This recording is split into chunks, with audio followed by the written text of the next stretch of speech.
Give me your picks, give me your insights. I want the bets from Betting Weekly. Because we win, that is our motto. Sometimes we win, sometimes we don't win. Don't give us the bird, don't give us your stink eye. We try our best and we're successful. Come watch our show, Bet River sponsors. It's time to start, enjoy the show.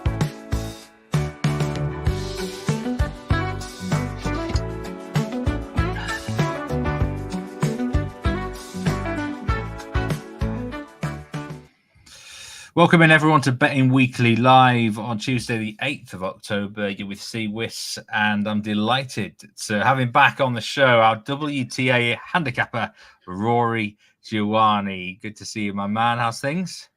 Not bad, not bad. Thanks. How are you doing, Steve? I heard you had a bit of an injury earlier. You won't Carrying a bit of an injury.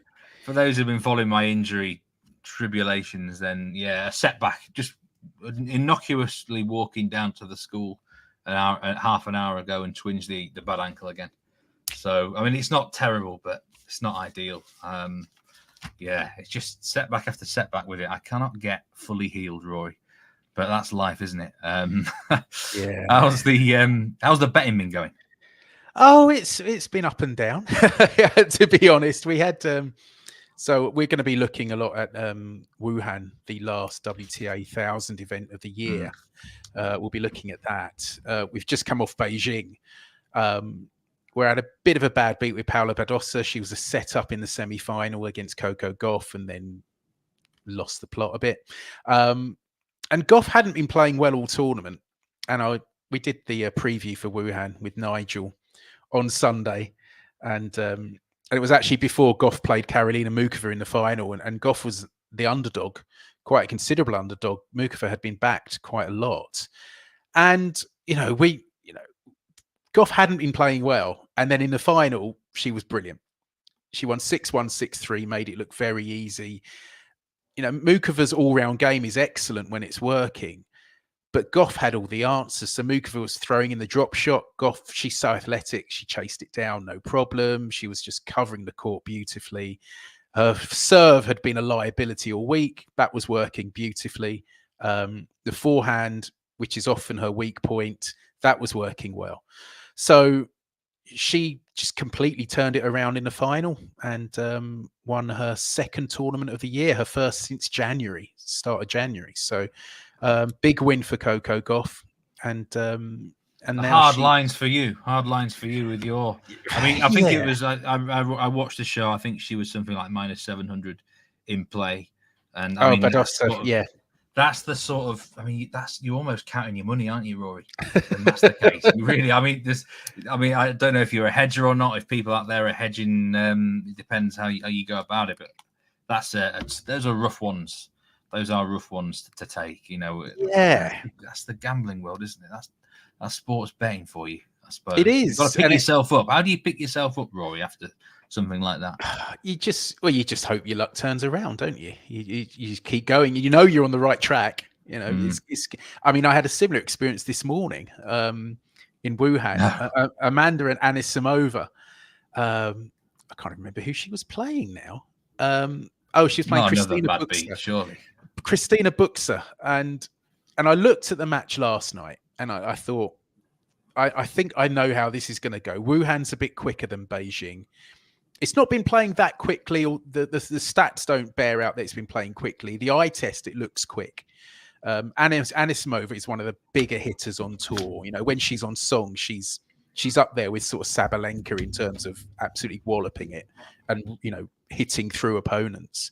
And I thought, she might start slowly against Buxer. It happens most weeks. It's one hard luck story after another. And so I thought she might start slowly, but then she'd start hitting through Buxer, and it went 2-2, and then she won the first set 6-2. I'd backed some alternative handicaps, so I'd backed Anisimova -6.5 games with my big play. I did -8.5 games as well. And then in play, I backed 6-2 for the first set because I could see how that was going. And I backed her to win the second set 6-love and 6-1. And I thought, and she went 4-love up in the second. I thought, oh, this is, I was counting my money. You're counting your money again? Counting my money. And then Buxer managed to hold serve from love 30. So it was 4-1, but, you know, I'm thinking, okay, I'm still in here, still okay. Anisimova held serve, 5-1, going well. Buxer, Anisimova had 3 match points, blew them. So Buxer held serve again.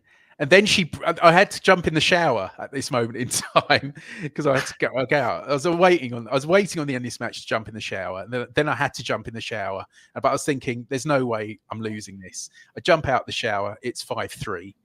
And Buxer then wins another game. It ends up 5-4. And then Anisimova wins. She wins 6-2, 6-4.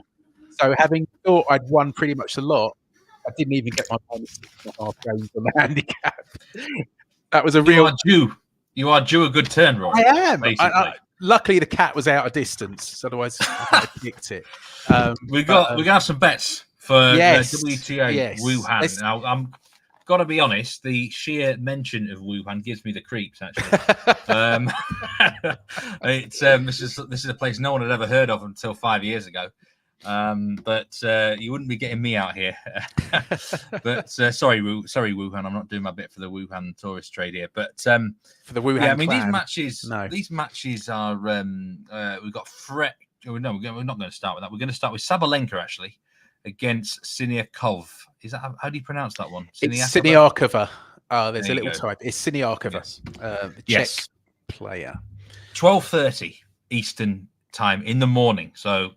If it's a stay up late job in the States. It's a get up early job in Europe. Sabalenka is -1667 on the money line, and you can get. I mean, Siniakova here is nearly 10-1. I mean, we've got a point spread of -6.5 games. Over under game line is very low, 17.5. I mean, is this I was watching the outright show that you did, Rory. You don't think Sabalenka is necessarily a good thing at this tournament, as she perhaps got a little bit of an injury. You're going to take her on again, aren't you, on the handicap here? I think so. I mean, it's not something that many people seem to have picked up on. So maybe it's one of those things, when sometimes you see a match and you see something. It happens in football as well. You see something and you see a weak point of a team, or you see someone perhaps carrying a niggle. And, in this case, against Mukova in the quarterfinals in Beijing, Sabalenka was brilliant in the second set. She lost the first set, close first set, really high quality stuff. Fantastic in the second, break up in the third. And she was 4-3 up.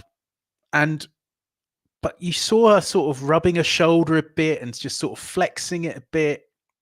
And this was the shoulder that kept her out of Wimbledon. And then she promptly lost the next 3 games, and Mukova won it 6-4 in the third. And she had looked so good and then suddenly didn't. And it just made me think that there might be a problem again with that shoulder. She's a hot favourite for the tournament. She won this tournament twice in a row, 2018, 2019. Then obviously we had COVID, and this is the first time they're returning to Wuhan since. Actually, if you're a tennis fan, you probably did know about Wuhan, because that's where Li Na. It's been on the calendar for a while, has it? Yeah. Before. Yeah, but it's also because it's the birthplace of Li Na, who won 2 Grand Slams, sort of China's torchbearer in tennis, in women's tennis. So the tournament was kind of her tournament. But so Sabalenka's won it twice. The surface looks a bit quicker this time, even than 2019. They're on lake hold hard court, as opposed to Deco turf, and lake hold's a little bit harder. A little bit quicker, I should say. So everything is in Sabalenka's in favour, but I'm just worried about her fitness. And Siniakova is no mug. I mean, she's a great doubles player. She's won countless slams with Barbara Krejcikova. And she's Olympic champion as well in doubles. Yeah, I'm just not convinced she's 100%. We've got the WTA finals early next month in Riyadh. Big money up for grabs there. Sabalenka's already qualified. She's chasing Iga Swiatek for the world #1 ranking. Swiatek's missed this. She's just split with her coach. It's the end of a long season. It's a long old season for the players. It's a long old season if you're a tennis handicapper as well. But I just think if she does play, because we had, if we had Badosa, who my pick last week, she pulled out of her match just before she was due to play today, and Mukova, who reached the final, she pulled out just before her match. If Sabalenka plays, I mean, that might be a hint in itself, but I just don't think she's going to be fully, all guns blazing in this. She doesn't need to. She doesn't need to win this. She's reached WTA finals. Sorry. I just seen one of the comments. Are you Henry VIII, Steve? Is this a running joke? Henry VIII is a regular contributor. Oh, okay. On the live chat. Here he is. He says keep the faith though, Roy. You got to keep the faith. Yeah, you have to. What else can you do? What else? Plus 6.5 games. That's your first bet for this it one. Is. You think that? Sorry, we'll get there eventually. Yeah. What should the handicap be? Do you think? This is even money, by the way. This even money, plus 100, plus 6.5 games. I would have said plus 5.5, plus 4.5, perhaps. Plus 6.5 line value. I think plus 6.5 seems a lot. And the other one I like in this is Siniakova to win a set, and that's plus 280. She did win a set in their only previous meeting. It was 4 years ago in Strasbourg on clay. She's already played here. She played yesterday. She beat Alexandra Ayala, the woman from the Philippines, the youngster, very comfortably. And she's got a good all-round game. As I said, she's a great doubles player. I think she'll give Sabalenka something to think about. And if Sabalenka isn't 100%, which I don't think she is, I think this will be a lot closer than the odds suggest. Interesting there. Just going through some of the comments. William the Conqueror cashed a 4-leg parlay and says, thank you very much for your advice and education, Rory. Nigel is liking Yuan to beat Paolini at plus 215. I think we're going to talk about that match soon. And of course, Nigel had the old she had the selfie with Nigel, didn't she? She's barely won a match since, yeah. De-Icer Dave, welcome in. Good to see you. So 2 bets from that, plus 6.5 games on Siniakova, and Siniakova to win at least a set, plus 280 on that one. Let's go back to the card here. Let's go to that Yuan game. Yuan against Paolini, plus 215.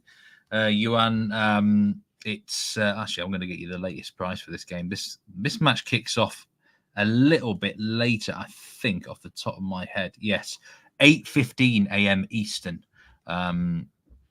So this is one of the later kickoffs of the day.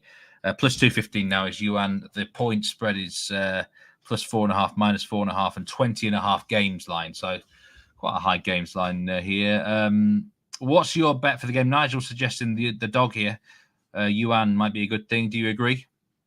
It's rare that Nigel and I agree, but we do on this occasion. I mean, last week, it might be down to the selfie curse, as De-Icer Dave said. But last week, I actually did back Paolini for Beijing. But she looked very much like a player crying out for the end of the season. She went down in straight sets to Magdalena. And no offense to Lynette, she's a perfectly good player. But Paolini, who's had a fantastic season, she won her first WTA 1000 tournament in Dubai. She reached a final at Roland Garros. She reached a final at Wimbledon. An incredible season for the Italian. But she looks tired, and she's a player that, she's got great athleticism. She whizzes around the court, makes shots. If she's a bit down on that, if she's a bit flat, she's in trouble. And she's up against a home player in Yuan who's already used the crowd to her advantage. She was a set and a break down against Clara Burel yesterday and came back to win reasonably comfortably in the end. She does strike the ball well, Yuan, And in these quicker conditions, I think Paolini might struggle here. I was looking at the handicap, but there weren't too many options there that were that appealing. There is Yuan to win over 9.5 games at -125. That would probably be the safest bet. But I think we've got to go to the money line here at +215. And I'd even have a small play on Yuan -1.5 sets. So that's straight sets effectively at +460. I just think with Paolini, I just think she's flat. She's tired. She'd quite like to go home and put her feet up for the winter. And although she might be in the WTA finals, so maybe have a bit of a break before those. But based on what I saw of her in Beijing last week, she's not going to be a force here. Yeah, I was just looking through the stats actually for the matches played so far in this tournament. And by my reckoning, 15 of the 23 contests have been won 2-0 by someone. Also 3 walkovers in that. 15 favourites and 8 dogs, by the way, for those who are interested. So I don't know, maybe there's something to that at the end of the season where if you sort of lose the first set, are you some players maybe losing a bit of interest and be like, let's just get out of here. Perhaps a higher percentage of 2-0 wins. I don't know. Maybe it's nothing, but I did notice that there's been quite a few 2-0 so far. I think there's the speed of the courts to take into consideration. I mean, and these courts, as I said, statistically, they're not looking all that quick, but to the eye, they are. You're not seeing many long rallies. When there's a power hitter involved, the rallies are very short, and Yuan can hit the ball hard. And Paolini, she's a great scrambler. But I saw one of the matches earlier. Camila Osorio was playing, and she lost in the end. And I've got to remember who she lost to. Sometimes the eye test is more important in all sports. Yeah, it depends how you look at it. Some bettors and whatever analysts are complete metrics people, and fair enough. But I mean, I certainly still have quite a lot in terms of my analysis in terms of the raw eye test. Yeah, so I think there's something to that, Rory.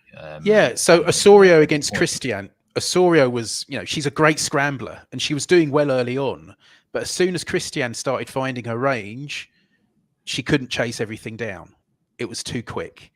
And Osorio then tried to play more of an attacking game and suffered because she started making lots of errors. It's not really her game. And of the matches I've seen, the bigger hitters have definitely had the edge, and the scramblers, the ones who try and win the long rallies, force the errors, they're not having so much success. So that's from the eye test rather than the statistics.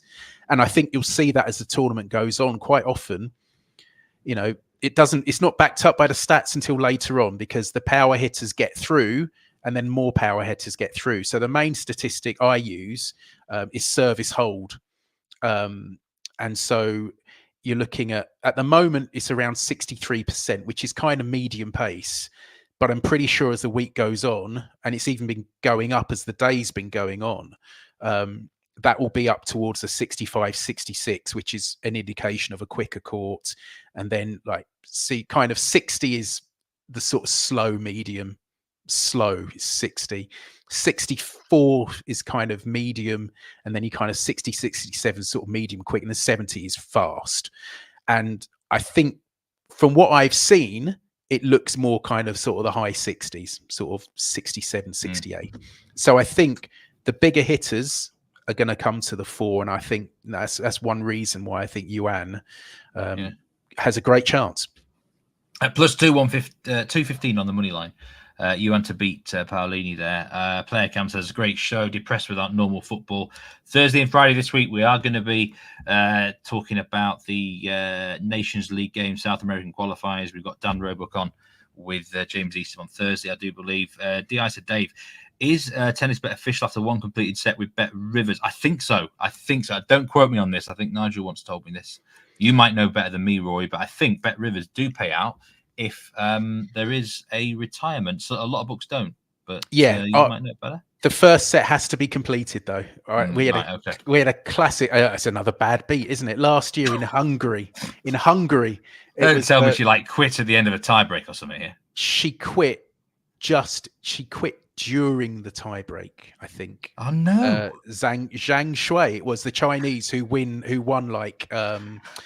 who lost 24 matches in a row and broke that losing sequence last week in Beijing. She played a local player from Hungary, ranked about 500 in the world, and I had the Hungarian to win, and it was all very bad tempered, and Zhang just kind of lost the plot a bit and quit, and the tiebreak hadn't finished. And if the tiebreak had finished, I'd have won.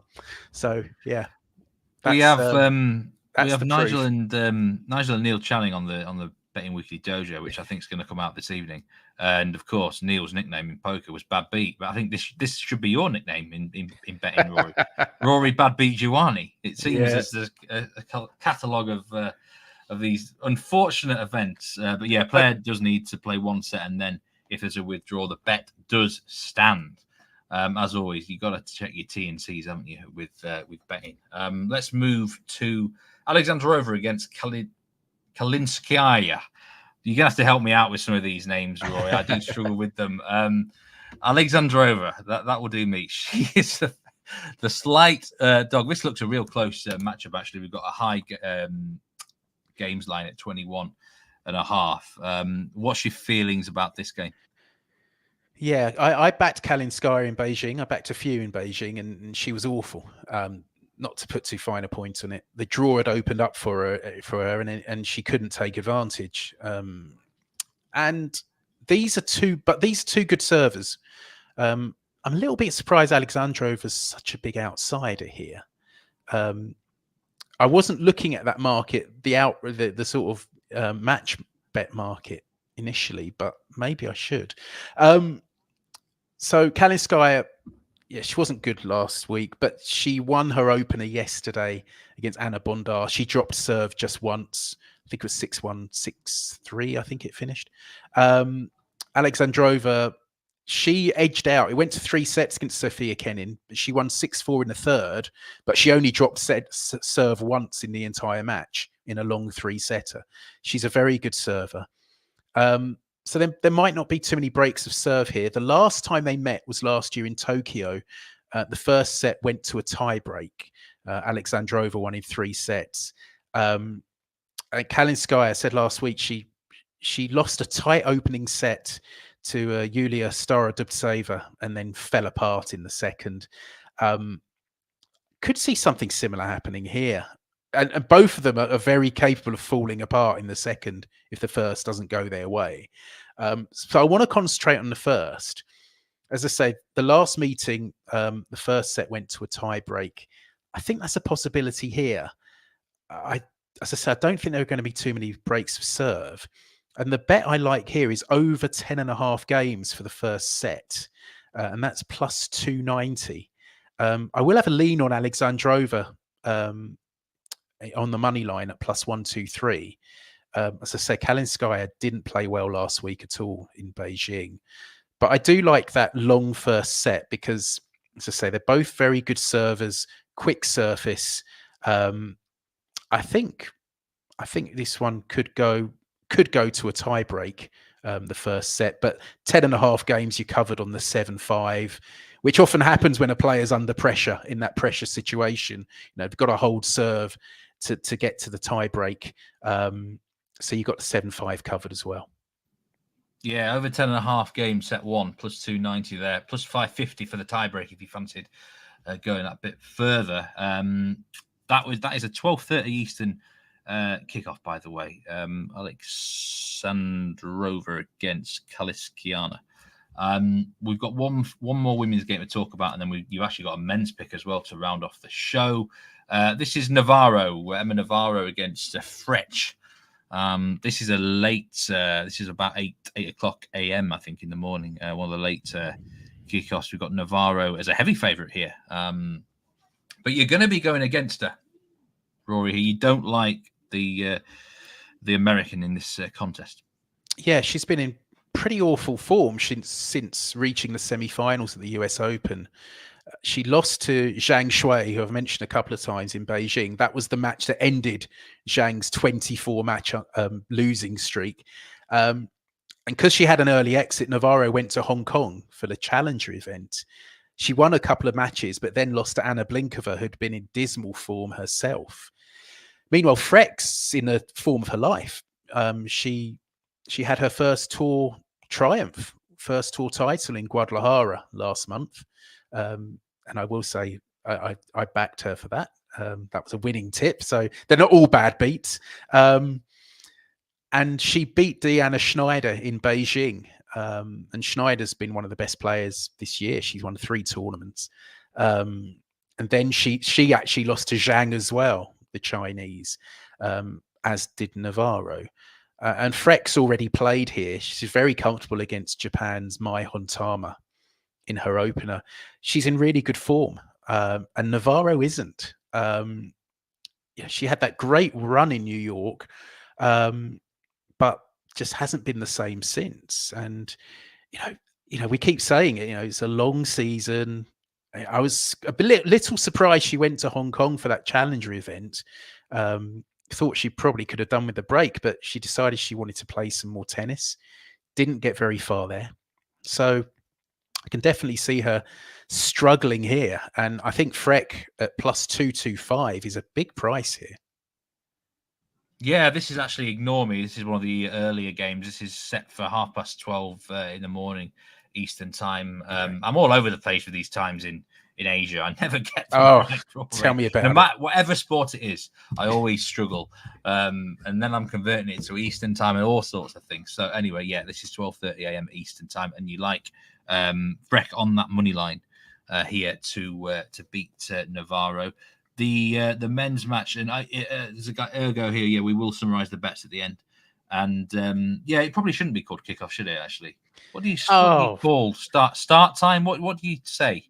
Start time. Yeah, well, it's all scheduled, isn't it? There's no fixed time because it depends on what's happened earlier in the court. So it's a scheduled start. But I use kickoff for everything. I don't know. Kickoff. Yeah, that'll do me for now. Now you are interested in one men's match here. Obviously, you're not just following the women's tour.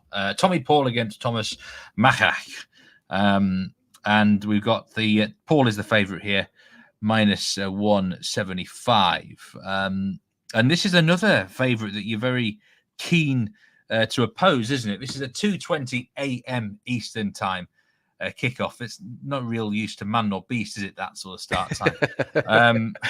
You're watching on the Eastern Seaboard, but Tomas Machac here plus 138 is the bet that you like for the game, right? Yeah, absolutely. I don't often dabble in the men's. I leave that to Sean Calvert. Sean certainly doesn't dabble in the women's. No. He said that yesterday. There was a question actually about why he hates the WTA tour so much. But anyway, yes, keep going, Rory. But I had a look at Tokyo last week and I was interested in Machac outright. And I was torn between him and Alexei Popyrin, who had a really good run at the US Open. He beat Djokovic there, if memory serves. And they met, I think, in the first round, and Machac won. So that was my bet down. But then after beating Popyrin, he beat Tommy Paul, who he faces again here. The Czech went all the way to the semis. And Paul's played a couple of times already here. It's in Shanghai. I'm getting confused on the locations as well, but this is Shanghai. And last round, he wasn't exactly convincing against Alejandro Tabilo, the Chilean, who's a clay court specialist. Came through in 3 sets.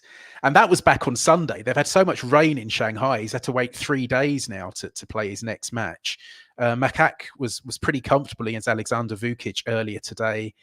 Saved all 4 break points. I think it was 6-2, 6-4 in the end. Pretty comfortable. I really like Machac here, plus 138. He beat him just over a week ago. No reason why he shouldn't beat him again.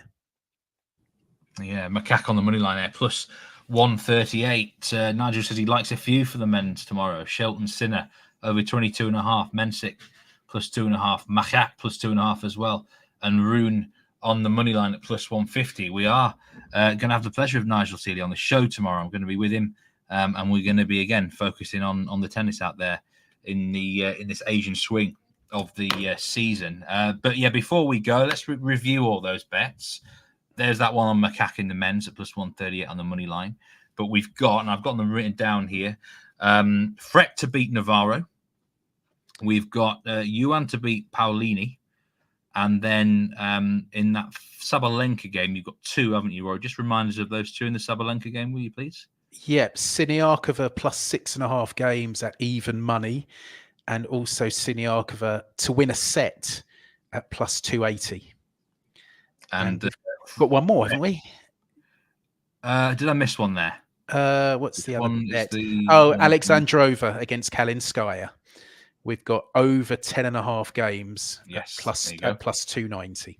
There you go. And the Frech price to beat Navarro +225. Just to remind people of that particular one there. But yeah, it's been brilliant to have you on the show, Rory. It's been fantastic. Yuan there +215 to beat Paolini as well. Just to remind people of the odds. DI to Dave, yes, do hit that like button if you're not already. It does really help the channel. And if you're new, welcome today. If it's the first time you're ever tuning in, do say something. Do hit that subscribe button. Shakespeare with his MLB play. Philadelphia Phillies versus New York Mets under 7 runs. That just sounds. I mean, these are tight matches now, aren't they? In the baseball playoffs, that feels a good one to me, Shakespeare. There. And yeah, you are on Ananismova to win some of these bloody pronunciations. And you're on Barbara, someone as well, aren't you? I'm not even going to Prashikova. There you go. That's it. Yeah. I mean, and if Anisimova can, apart from that late wobble when she cost me money, she looked really good today, and she's such a good ball striker, and these conditions should help her. So I'm hoping for a bit of a run for my money there.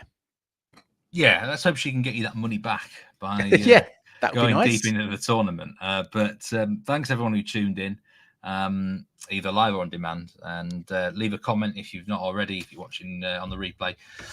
But yeah, back tomorrow, myself and Nigel Seeley, and then towards the end of the week, we'll be looking at Nations League soccer. We've got Dan and James on one of the shows on Thursday. But yeah, the dojo is going to be released this evening, Bradley. Don't worry. It's been recorded today. That's going to drop this evening. It's a very good episode from what we've been told. And Rory, it's always good. It's always good. The dojo. It's been great to have you on. It's been great to have you on, Rory, today. I hope these bad beats end for you. I think. Do you know what? How often do you get lucky with a winner? That's a good question, isn't it? Because I honestly don't feel I get lucky that often. I don't know. It depends. It depends on your strategy as well. So, I hate betting odds on. I just don't like betting odds on. That's just me.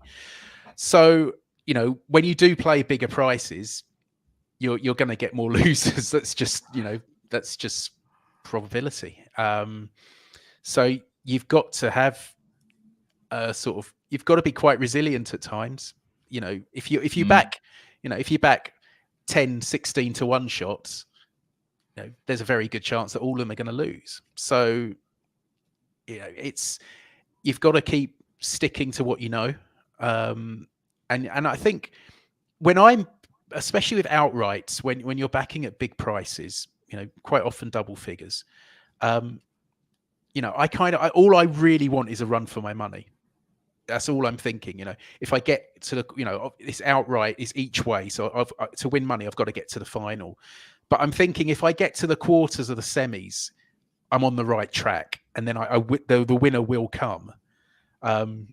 It has happened. We had some success. Recent weeks we had Magdalena Frech, as mentioned. We had Magdalena not so long ago.